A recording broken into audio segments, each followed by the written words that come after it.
does seem to me that the president's legal team now has to pick a path here. If they want to avoid the witness debate, the easiest path to do is accept the Democratic manager's case, accept all their facts, and simply argue this doesn't meet the impeachment statute, doesn't meet this requirement. But will the president be okay if they do that?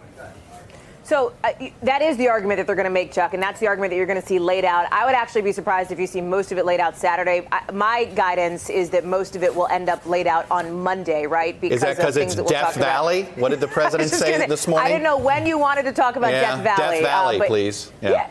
Chuck, I can't tell you. I've had conversations, obviously, every day since this trial started. Before that, how many times does Sunday shows come up, honestly, in the context of how the president's allies are thinking about defending him? How many times do ratings come up? They are clued into this and thinking about it because the president is and thinking about it as he is making obvious in his tweet this morning. So, yeah, let's call a spade here. That plays a part. That is a factor in this. As for the arguments piece, there is going to have to be, based on what we've heard from sources privately and frankly publicly too, some sort of defense of the president did nothing wrong, right? So that's sort of the factual case of this, is that he didn't do anything bad. And you've heard this again and again. You heard it from Pat Cipollone way back on Tuesday when this thing first started in the procedural process of it, that the president's hands are clean here, essentially. So they will touch on that, I think, because they feel like they have to, right? Dispense with that. But the bulk of the argument is going to be on this constitutional threshold piece.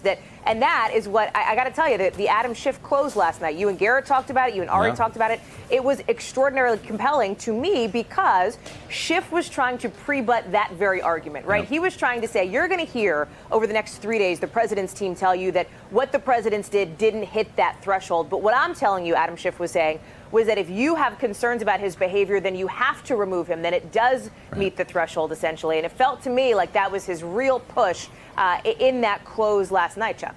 No, it did. It was almost like, look, I know I've convinced you he did this. Right. Now you guys have to understand you got to go to the next step. That obviously the tougher task for them. Hey there, I'm Chris Hayes from MSNBC. Thanks for watching MSNBC on YouTube. If you want to keep up to date with the videos we're putting out, you can click subscribe just below me or click over on this list to see lots of other great videos.